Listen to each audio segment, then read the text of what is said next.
اسې مې د خوشطبعانه یو خبره وکړه په کوټه کې په هغه غټه جلسه کې یاره ما ملا سړیم خلک به راپورې خاندي چې دا ملا لیونی شو که زه جلپې شو یعنې مې که دغه ځای زه موجود وي نو ما به کونټۍ راغښتې وه او دغه د انجیوز دا جیله مې په دا سر والی وه نو دی به چغې والی په ما به یې راپورټ کو نو ما به ورته وی چې میرا جسم میرا ہاتھ میری لاٹھی اور میری مرضی نو بچ کوه سر کړ قاعده خو راته تی ښه دی یوسف جان صاحب قاعده خو تا راته وښوله که نو ما یو لطیفه مې ورته بله وې مې یو سړي سره کونټۍ وه داسې لپوړې د بل پوزه یې پرې وواله نو هغه ورته لکه پوزه دې راله ماته کړه نو دی ورته وی وروره زما لاس او زما کونټۍ او زما اختیار پوزه بچ کوه که نه هغه ورته څه وایي او ته وی ستا لاس او ستا کونټۍ او ستا اختیار خو چې زما دې پوزې لره ورسي نو دلته زما اختیار بیا شروع شي ستا ختم شي نو خانګو کې لاس ورکړو نو یو څو یې راوبغاو نو هغه ورته وي مړه دې کړم ودې والم وی ګوره هغه ستا اختیار اوس زما اختیار تا ما ته وی پوزه بچ کوه ستا ته ته ځان بچ کوه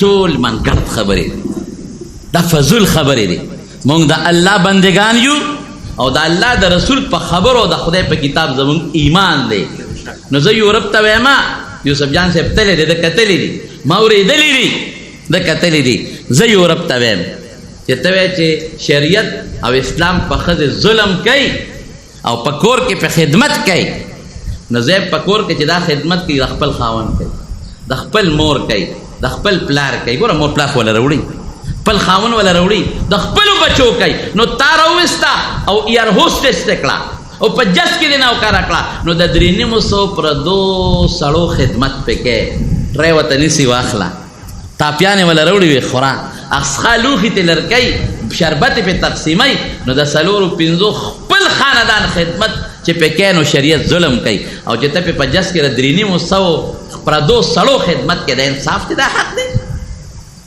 دا حق نه دی او په سکول کې دی استاد کړه د سکول د استادۍ مخالف نیم مخالف خو دا وایم حق لرم چې ته وې چې دلته کې ظلم کوې ته پې خدمت کوې په کور کې نو دا د 500 شپېتو ماشومانو پوزه چې پې پاکې دا څه شی د مارونو ګور یو خبره ذهن کې واچوي بعضې څیز د عقیدې سره تعلق لري هغې کې ډېر احتیاط کوو که چا دا ووې چې شریعت ښځې سره ظلم کوي دې په ټکي کافر دی ځکه شریعت څوک دی الله و رسول او چې دا ستا یقین شو چې الله ظلم کوي نو چې الله ته څوک ظالم وایي دا به مسلمان وي که دا به کافر وي چې رسول الله مبارک ته څوک ظالم وایي دا به مسلمان وي که دا به کافر وي نو دا به نه وي چې شریعت ظلم کوي دا به نه وي چې اسلام ظلم کوي که دا دې وي چې اسلام که وایي چې ملا ظلم کوي ټیک شو دا وایه خیر نه کوي خو دا دروغ دی وایي خو الزام دی ولګو خو که دې وایي چې شریعت ظلم کوي اسلام ظلم کوي ښځو سره نو اسلام او شریعت د خدای او د رسول د خبرو نوم دی نو دا تا خدای او رسول ته نسبت وکړو تلم سوات ته پروس کال زه ښکال یم دا لک را سره نو هلته کې یو مولانا صاحب تقریر کوو وی چې د سوات د حالات لږ ښه شو نو د انجیوز دا جنکۍ راوتلي دا بربنډې دا کټ استین والا او په دې کوڅو کې ګنې څوک ټاپیانې خرڅوي او څوک چپسونه خرڅوي او دا بربنډتوب خوروي ګوره دا سیز یو کلچر یو دا خوروي بس زمونږ په دې جنکو کې دا بربنډتوب خورول دي دې له معاشره محفوظ کول پکار دی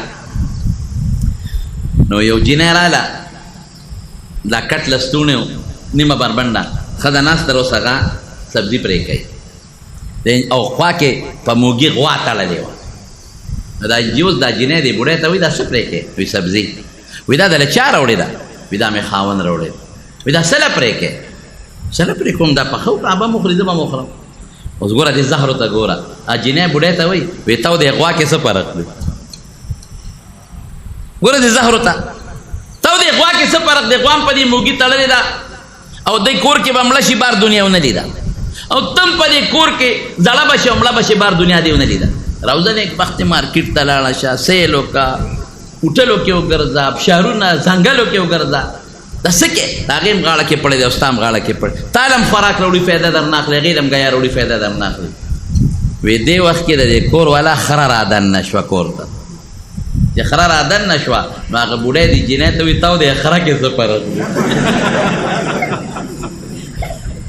د دې خرې غاړه کې هم پړی نشته او ستا غاړه کې هم پړی نشته دا خرم چې کم ځای ګرځي نو ګرځي او تم چې کر ځای ګرځي ګرځي دام چې په کم ډیران سریږي او کم ځای شپه وکړه او تام چې په کم ډیران شپه وکړه د مارونو د خدای شکر به ادا کړو. ټول وایي الحمدلله چې موږ الله مسلمانان پیدا کړي. د خدای شکر به ادا کړو چې الله موږ له حیا راکړي. د حیا ډېر اوچت شی دی. اذا فاتتک الحیا فاصنع ما شئت. رسول الله مبارک فرمایي وایي چې حیا د نه لاړه چې څه دې خوښوي بیا کوه. حضرت فاطمه رضی الله تعالی عنها د حضور پاک کشره لور د ورسره ناسته او میاشت راختلې ده د دویمې درېیمې شپې. رسول الله مبارک ورته وایي فاطمې میاشت ختلې ده. هغې سر ښکته بیا ورته وایي بچې میاشت ختلې ده ورته وګوره. هغې بیا سر ښکته په درېیم ځل بیا ورته وایي فاطمې بچې تا ته وایم میاشت ختلې ده. وایي د الله رسوله بابا زه خو د دویمې درېیمې شپې میاشتې ته نه ګورم. بچې ولې؟ وی دې وخت کې سړي ورته ګوري زما او د سړو نظر په دا میاشت یو ځای کېږي. په شریعت کې هېڅ منع نه دی. دې دیوال ته زه هم ګورم او ښځه هم ګوري، هېڅ پابندي نشته. دیوال ته سړی هم ګوري ښځه هم ګوري، اسمان ته سړی هم ګوري ښځه هم ګوري، هېڅ پابندي نشته. او چې رسول الله مبارک ورته فرمایي چې ورته وګوره نو ګناه د کوم ځای نه راله. لیکن دا د هغې د وجود خپله حیا. او چې کله وفات کېده بیبي فاطمه چې وفات کېده نو وصیت یې وکړه مونږ چې د زنانو د پاسه د لرګو دا ډولۍ وي که نه د کفن دا د هغې رواج و. د هغې نه مخکې دا افریقا کې و عربو کې نو نو وی زما به د شپې جنازه کوي د ورځې نه. او زما په کټ چې ما پکې واچوي نو دا لرګي به پې د پاسه کېدی او د هغې د پاسه به څادر واچوي چې زما کفن هم څوک ونه ویني. اوس کفن لیدل په شریعت کې ګناه نه ده. که د ښځې کفن څوک ګوري خو دې ته حیا وایي چې څومره زموږ دا زنانم زما بیان اوري چې څومره په زنانو کې حیا. الحیاء نصف الایمان. رسول الله مبارک فرمایي چې حیا نیم ایمان دی. چې څومره مونږ کې حیا زموږ دین به محفوظ وي، زموږ ایمان به محفوظ وي، زموږ عمل به محفوظ وي، زموږ ژوند به ښایسته وي. که زوی کې حیا ده کور سم دی، که زوی بې حیا شو کور تباه دی. که پلار کې حیا ده کور سم دی، که پلار بې حیا شو کور تباه دی. که شاگرد کې حیا ده سکول سم دی، کلاس سم دی. او چې شاگرد بې حیا شو هر څه برباد شو. که مسلمان بې حیا شو دی د خدای د دایرې نه ووته، معاشرت تباه و برباد شوه. حیا اوچت شی دی.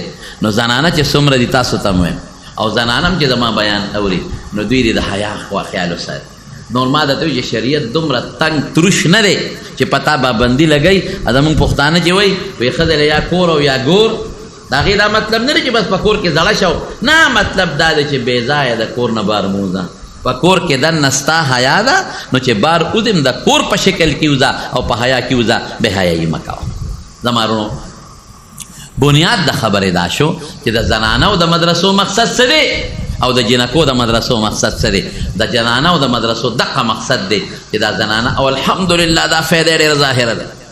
دا کومو جنکو چې په دې مدرسة البنات کې سبق وایي که نه کومو جنکو تاسو وګورئ برقې په سر ده. زه مخکې ورځو کې په لاره باندې روان وم، ما ډریور ته ویې مې ته وګورې جنکو ته وګوره. یو ماشومې باندې مې نظر شو سکول ته تله برقې په سر وه او چې ما ورته وکتل نو سپلی د غریبې کیړی شلېدلی وي. یاره مې دا خدای خبر د کوم غریب کور سره تعلق لري. کیړی شلېدلی وي ځان پسې راښکلې په خدای یقین وکړه لاسونو دې دستانې چورې پورته جرابې پرتې وي. نو مې دومره خوشحاله شو. مې دا اوس روانه سکول ته ده خو د دې حیا ته وګوره. دا زموږ د معاشرې نه په دې هېڅ اثر نه پرېوځي. زه ډېرو مجلسونو کې ما ناستې کړي، د وزیر اعظم په مجلس کې، د صدر په مجلس کې، د گورنر په مجلس کې. ما چېته الحمدلله په ولاړه ډوډۍ نه راکړل. زه د هغوی نه ما هېڅ تاثر نه دی اخیستی. حالانکه که په ولاړه دې روټۍ وخوړه نو څه ګناه هم پکې نشته. د شرعي آدابو خلاف ورزي دې وکړه خو تا ته مجرم نه وایي، مجرم درته نه وایي. په ولاړه که دې اوبه وڅښلي ګناه پکې نشته. آداب دا دي چې په ناسته وڅښه، خو که په ولاړه دې وڅښلې هېڅ ګناه پکې نشته. په دغه مجلس کې ما ناسته کړې ده لیکن ما د ولاړې د خوراک او د څښاک نه ځان ساتلی. زه د انګریز کلچر باندې ولې فخر وکړم؟ زه د خپل پیغمبر په تهذیب ولې فخر نه کوم؟ ما له خدای ښکلی تهذیب را کړی دی. نو زما وروڼو دا خو د مدرسې متعلق خبره شوه.